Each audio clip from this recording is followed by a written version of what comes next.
And welcome, Hoosier fans, to another episode of Podcast on the Brink, your weekly dose of Indiana University basketball news and discussion. I'm your host, Jerod Morris. Podcast on the Brink is a joint production of the Assembly Call and Inside the Hall. For complete coverage of IU basketball, visit assemblycall.com and insidethehall.com.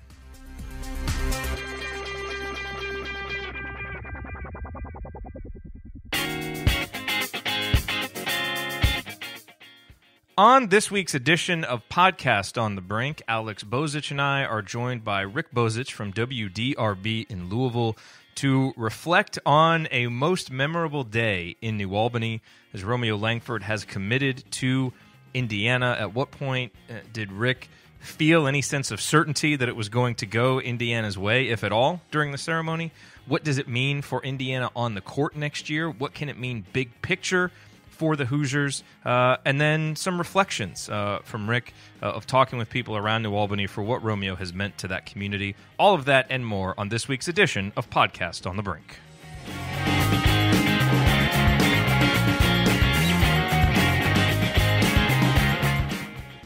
Buying tickets can be complicated and confusing, but there is a better way to buy with SeatGeek. SeatGeek is the smartest, easiest way to get tickets to every type of live event.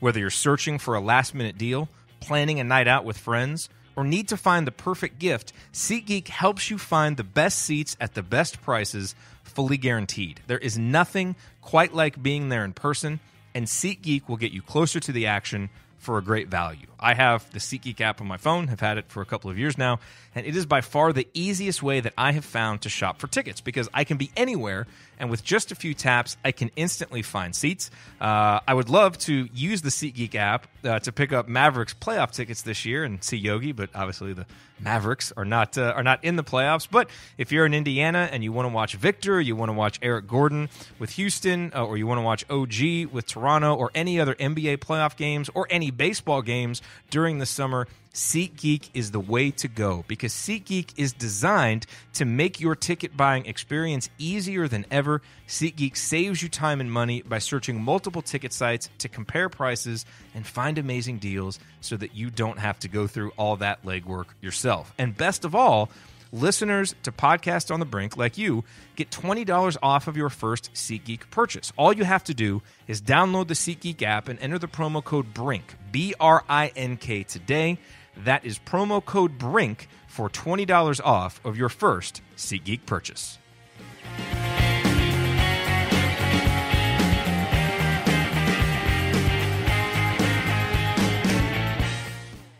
And we are joined this week on Podcast on the Brink by Rick Bozich from WDRB in Louisville. And Rick, quite a day yesterday in New Albany.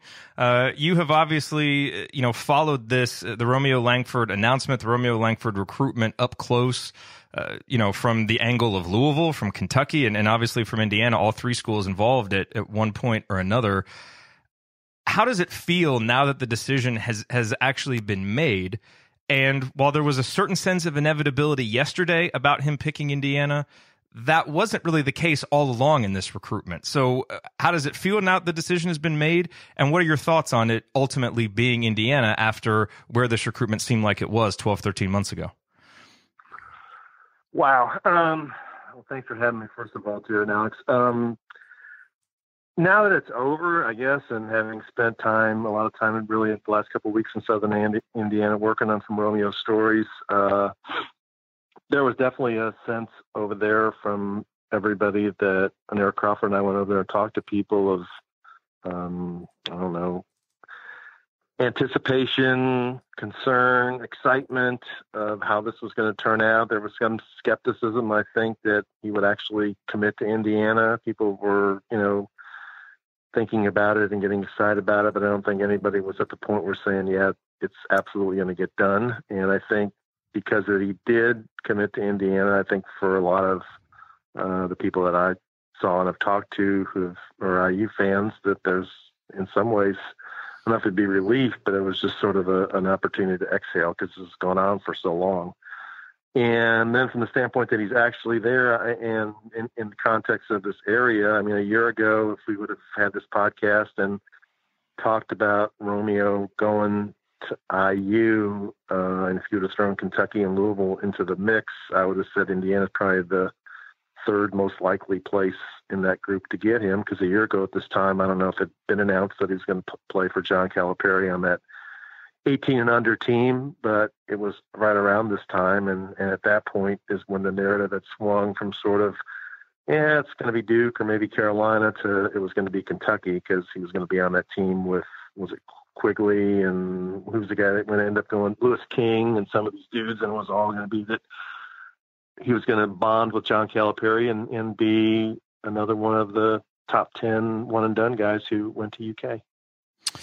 At what point yesterday during the ceremony, if at all, before he actually put on the hat and announced that he was going to Indiana, did you feel any level of certainty that he was going to pick IU? Because like you said, I mean, a lot of people kind of felt it going that way. Was there any point during the ceremony that you kind of felt, okay, this is going to go in IU's favor? Well, I mean, as you know, I used to live in New Albany, former New Albany season ticket holder, know a lot of people there, talked to, teachers from New Albany High School and, New Albany elementary schools. I talked to Don Under, the AD, Jim Shannon, a bunch of people, Lee Kelly, before the whole thing. And most of them, I don't think, did know. And I don't believe they did know. I think Romeo and his family did a good job of keeping it quiet. And most of them thought it would be IU, but they weren't certain. And I had actually talked to a coach that I respect over the weekend who told me that here the Kansas had really made some inroads or had gained back momentum. And so I really, until he actually grabbed the hat and put it on his head, I wasn't sure that it was Indiana. You mentioned going around New Albany and talking to different people. Could you get a sense of just how he has impacted the community and just how big of a star, I guess, he is locally from talking to people? Did people's faces light up when you mentioned his name? And just overall, I mean, I know a lot of people saw your TV story, but I'm just curious what it was like when you went around and talked to people and if there was anything that really stood out from those conversations. Yeah, I mean, 2 weeks ago, I think it might have been Wednesday or Thursday, Eric Crawford and I went over there just with, our tape recorders and his camera and started talking to people to see who would be good people for the TV story. When I actually went back with a news photographer the following week, and we started out at Kratz Sporting Goods store in Clarksville.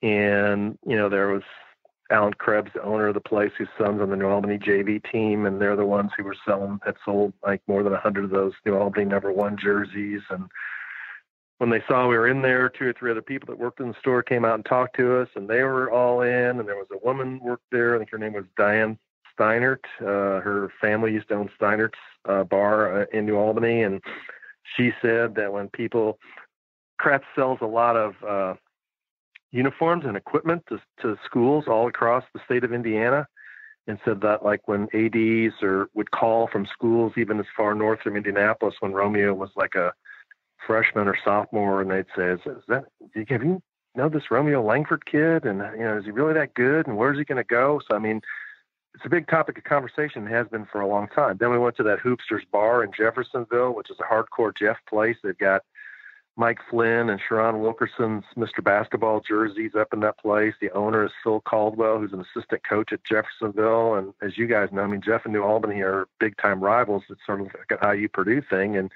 But again, obsessive Romeo talk. And then we went to the Body Shop in Clarksville, which is closer to New Albany, which that guy, Brian Couch, was the first guy to put a Romeo sign out on his place. And he said that people would drive by on Blackstone Mill Road and honk all the time. And then we went to Wendy's because a friend of mine told me there was a couple of old guys that worked in Wendy's in New Albany who were big Romeo fans and went to the game. And Romeo's sister used to work there, and we talked to him. And he recognized us and came down and sat back with us and wanted to talk about it. And then we went to the barber shop where Romeo used to get his haircut. So like every place we went, everybody was talking about it. And as you know, I mean, New Albany is a very strong and proud high school basketball program, which has had this year, I think they had 3,400 season ticket holders, but I mean, they've had 2,000 to 3,000 season ticket holders for years and years and years. And, we used to have them, and that to have a program with that much tradition, then have a player who, as good as New Albany's been, become their first Mr. Basketball, and then have him go to IU. I mean, that's a big deal. What do you think it ultimately was that sold Romeo on Indiana being the best spot for him? Because in your column that you wrote for WDRB, you mentioned all the different places along the way that people said it was a done deal, he was going to go. And, we all know that Indiana probably wasn't going to be his choice if there wasn't the coaching change. And a lot of things had to go Indiana's way to get to this point. But what do you think, maybe just from talking to him last night or talking to different people after the announcement last night, what do you think it was that ultimately led him to pick Indiana? I think it wasn't one thing. I think it was probably a little bit of a lot of things. The one thing was that, Duke, for whatever reason, moved on, and he and Cal didn't really click, and Louisville had its issues, and Carolina, I don't know what really happened there, but they were all in and then they were out, and on and on and on. And at Indiana, I think he connected with Ed Schilling. He mentioned him I think he probably talked to people that Ed Schilling has coached, not only at UCLA, but up in Indianapolis when he was at Park Tudor. And then he also worked guys out and really got confirmation from a lot of people that he really was a good developer of talent. I think his mom mentioned that she connected with Tom Ostrom, Archie Miller's number one assistant coach. And I think they watched Indiana play last year and saw there really was organization to what they were doing. There was a plan and a system, and saw that the team did improve as the season went along. And I think he also saw that there was a void on that team that he really was the ideal person to step into, because they need a scorer, and he's that, and they need a shooter, and they need a two guard. I mean, if you could say there's one recruit out there that they really needed, he would be the one you would pick, I think, of anybody available this year among the high school players. And then he mentioned, and I'm sure he mentioned that Hoosier hysteria is one thing, and you go there and it's really an exhibition and people chant your name. That didn't really, I don't think, resonate with him. But he went up without his dad for the Northwestern game and sat right behind the bench, and Dad told him, I want you to sit there and really watch how they coach the team. And he said he thought, he liked the way that they coached the team. So it's probably a lot of other factors too. I'm sure there was a million conversations on the phone where he had questions and things to ask. And who knows the other recruits in the class, what impact they had, but for whatever reason, it, just moved in that direction, and he committed to Indiana.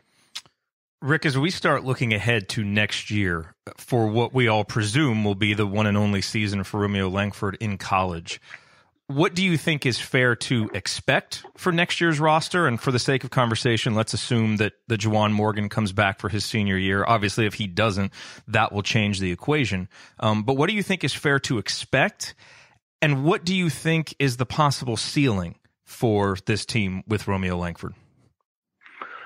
Yeah, I've heard you guys talk about this, top four in the Big Ten and stuff like that. I mean, it's hard for me to judge the Big Ten until I really know everybody who's going to be back, but it does seem like the Big Ten, which was already down this year, is going to be, down again. I would think Michigan State, even after losing Bridges and Jackson, just because they do have other veteran guys, they have decent guards coming back with McQuaid and Winston and those guys, and Nick Ward's still kind of a force.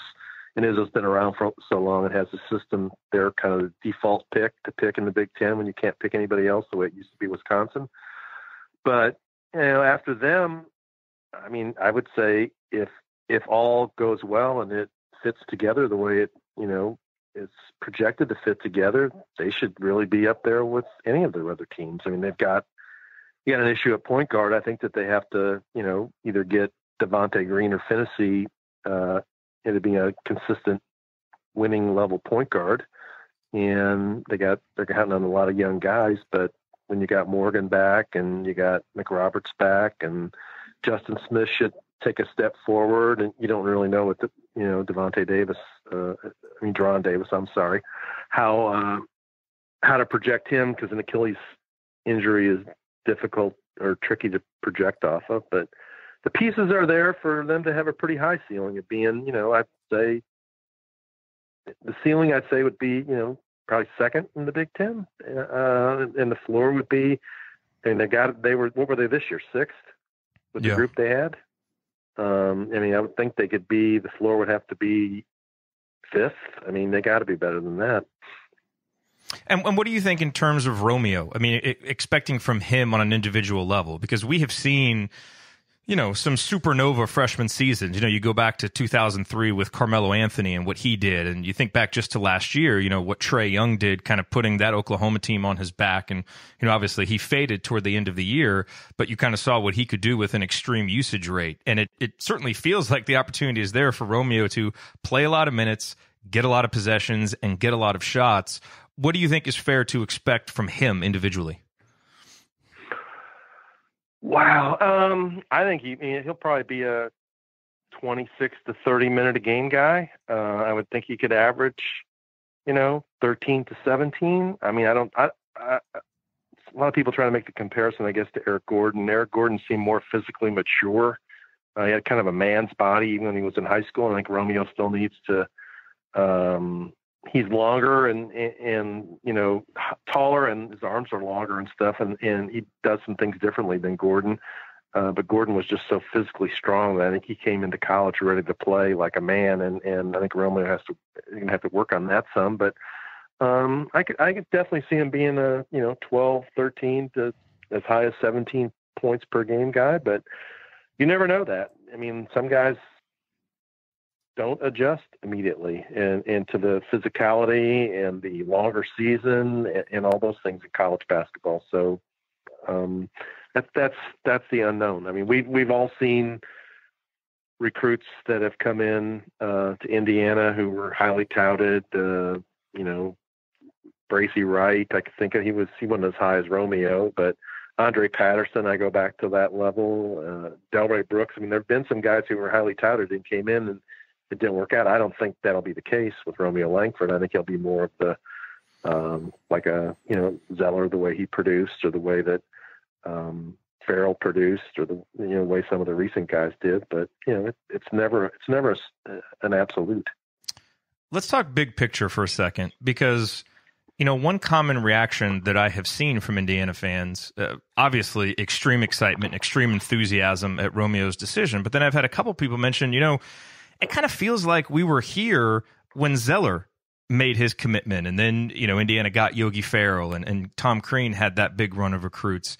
And while those first two seasons were obviously very good, it didn't sustain, it didn't last. And you think back to when Eric Gordon came, and that seemed to be, hopefully a turning point. And now Indiana's back. And obviously the first part of that season went well before the bottom completely fell out.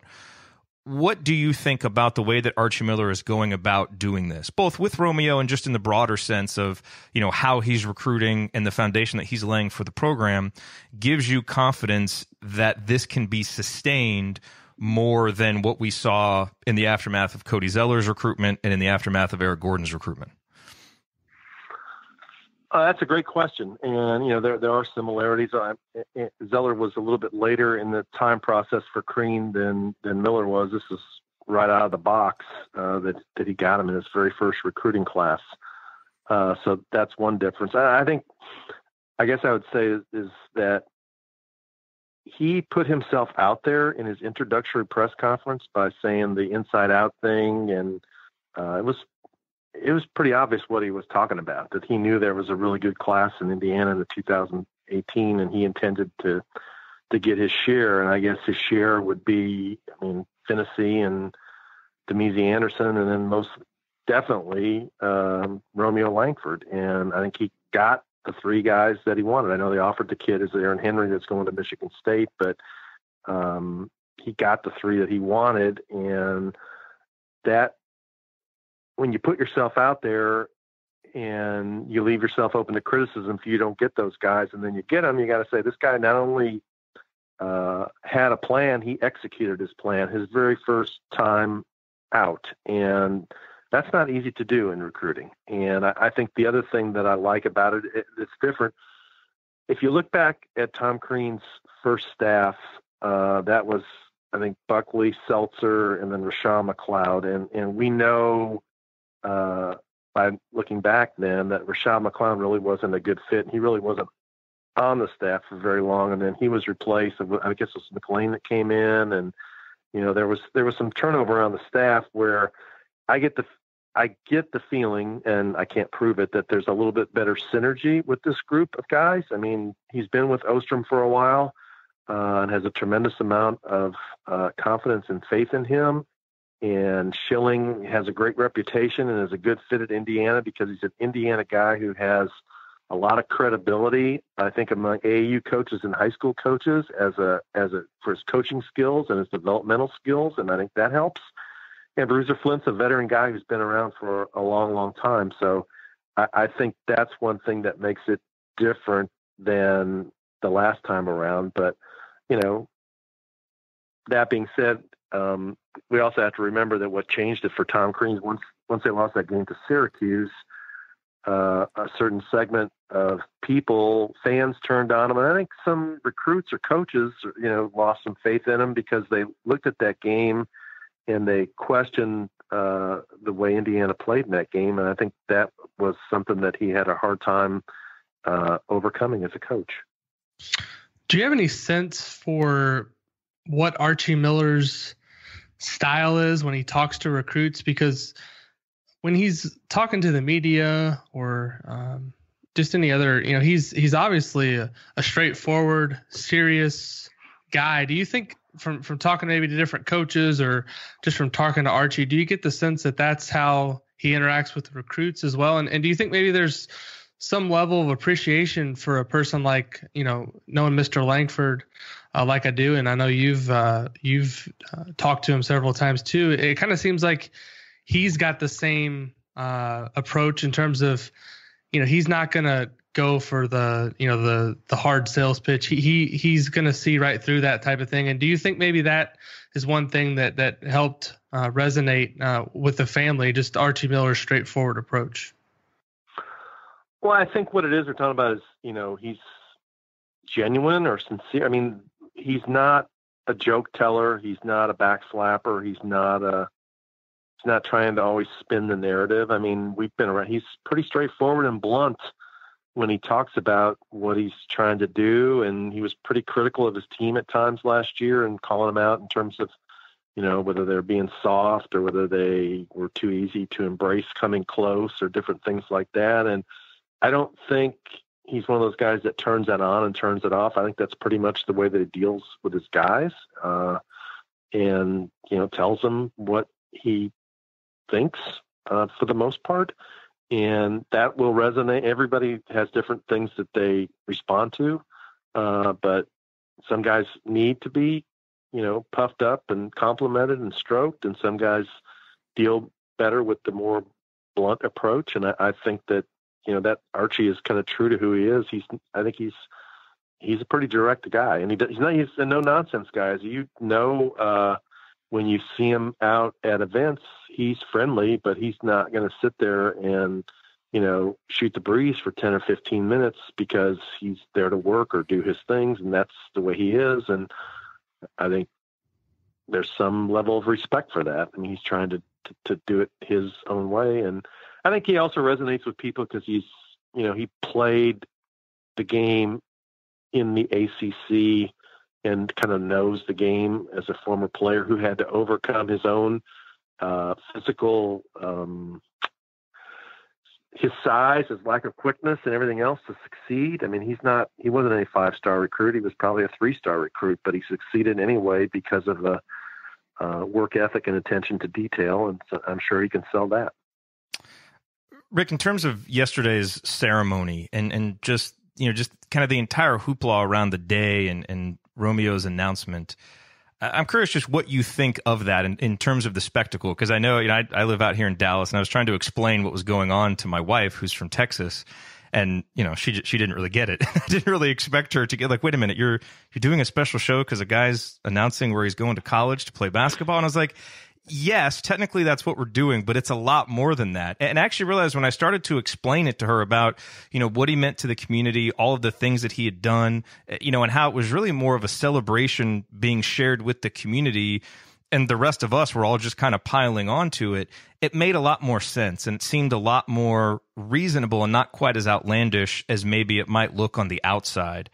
What did you think of, the decision to kind of make such a big deal about it and to have such an open ceremony there for everybody? That's fine with it. I mean, that's where the culture has moved today. It's what kids do. They do it everywhere. They do it in football. They do it in basketball, and it's just the way it is. And I think you're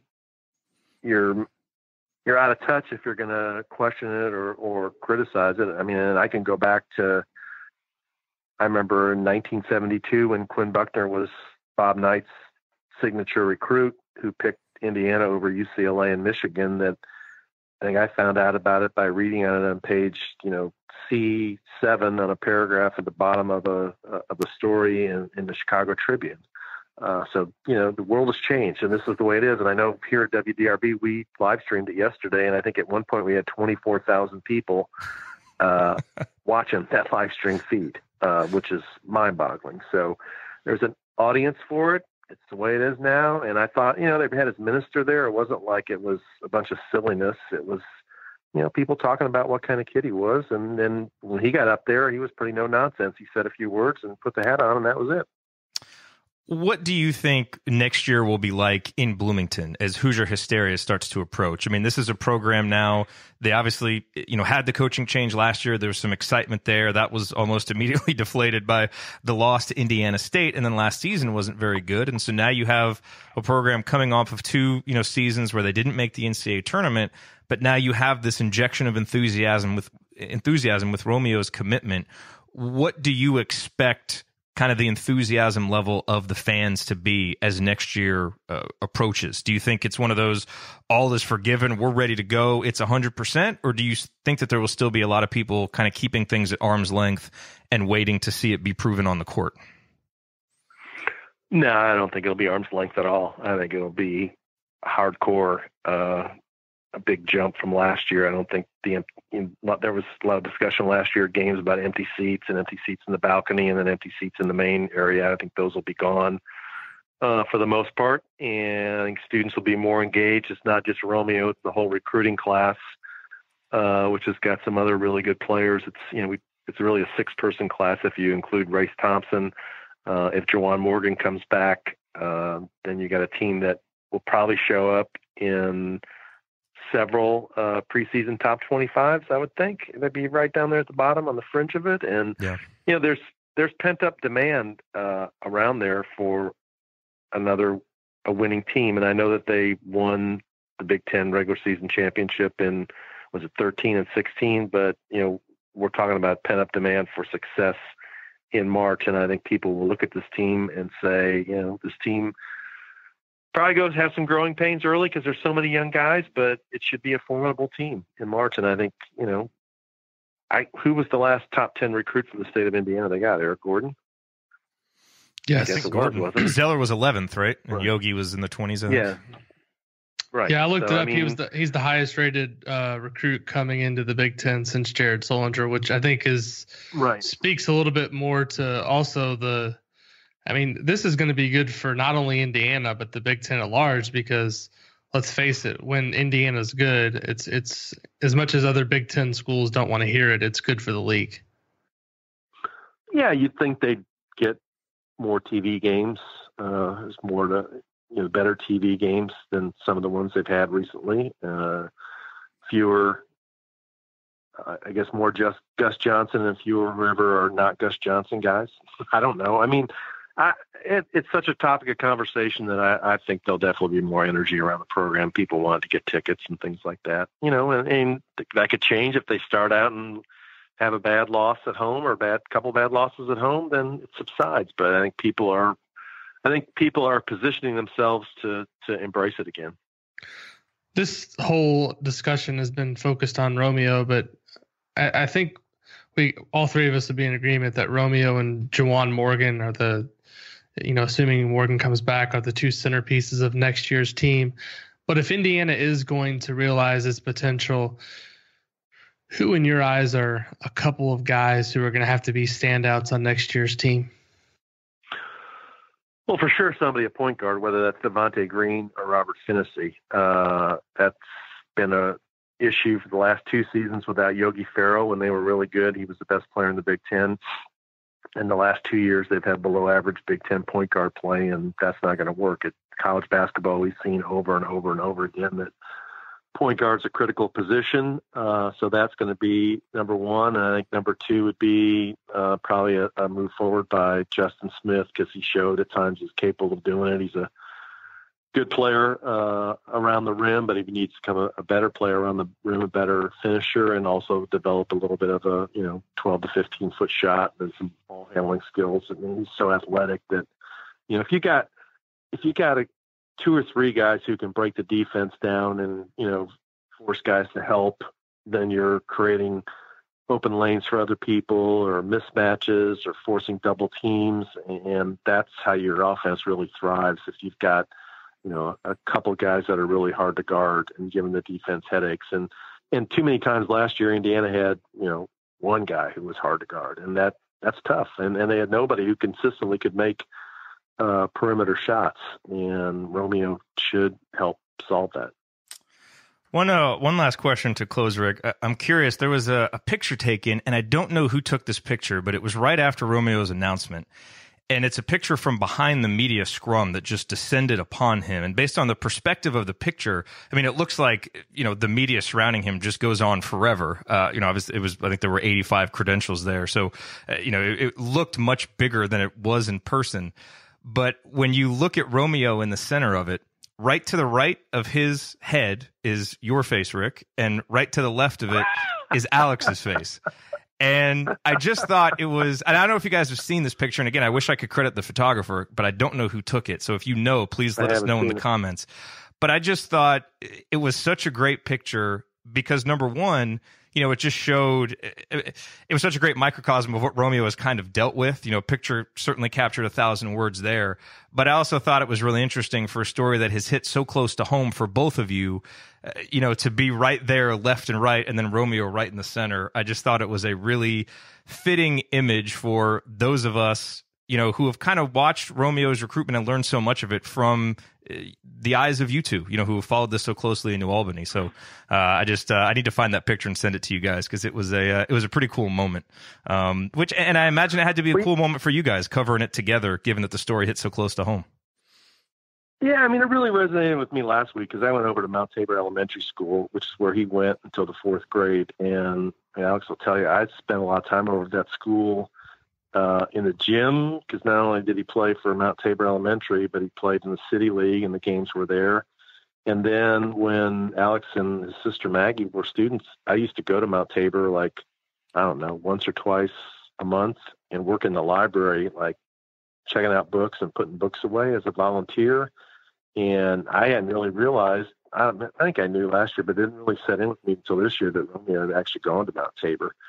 And to go over there, and there's still a few people left that were there, back in the 90s, but it's different when it's somebody that is from where a school that you really know, a neighborhood that and he becomes a guy who's on a list with Damon Bailey among the top scorers in all time in Indiana high school history, and in New Albany's a really good program. That's the first Mr. Basketball they've ever had.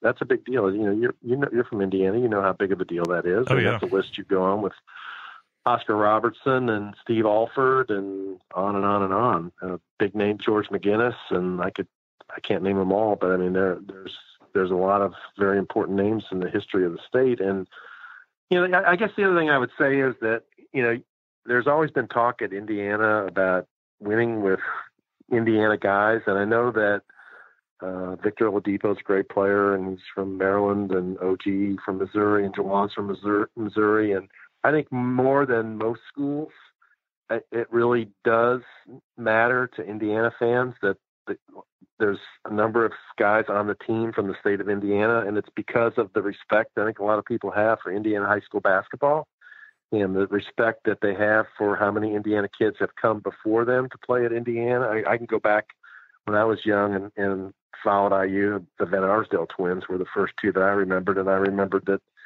they played at Indianapolis Manual. They won the Truster Award. They went to the state finals, and you think about those guys and how good they are in high school, and then you can continue to follow them as they're in college. And so I think there's a segment of people that follow IU that getting Romeo as well as Finney and Demezy Anderson is more significant than it would be whether, if Missouri got 3 Missouri guys or Maryland got 3 Maryland guys. It's just different.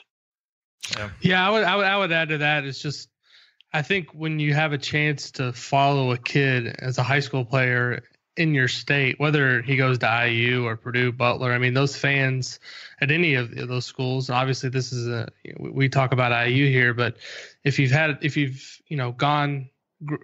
followed the kid when he was in high school and then he goes to the school that you root for, the school that you follow, it just, you're already familiar with them, and there's obviously going to be a lot of New Albany fans now who are going to, have a newfound interest in IU that they wouldn't have had if Romeo hadn't have gone there. So I think that's another thing that makes it unique. And the other thing I would add is I'm still trying to get over the embarrassment last night of not standing up during the alma mater when they played that. Mr. Unruh called me out. So that's right. You did get called out for that. Next time I go over to New Albany and they play the alma mater, I'm going to have to make sure I get on my feet for that one. That was quite. That was a funny joke from Mr. Unruh. That was funny. Well, hey, Rick, thank you so much for your time. Really appreciate your perspective on this. And I have a feeling we'll be talking about Romeo a lot more here into the off season, and pleasantly so, since we now know where he's going, and it will be to Bloomington. Hey, he's going to be down here playing in the Kentucky-Indiana All-Star Exhibition game at New Albany, and then the game, I think, is here at Bellarmine, and there's one in Indianapolis, and that'll be the next time. Finney's playing too, I believe, and Demezy Anderson, so there's plenty to talk about. Excellent. Thank you, Rick. Thanks. All right, thanks, guys.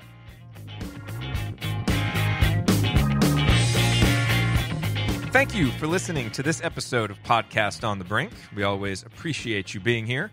To get more from me and from Alex, visit assemblycall.com and insidethehall.com for complete coverage of Indiana University basketball. If you liked this episode, please consider sharing it with a friend or family member who loves IU basketball as much as you do.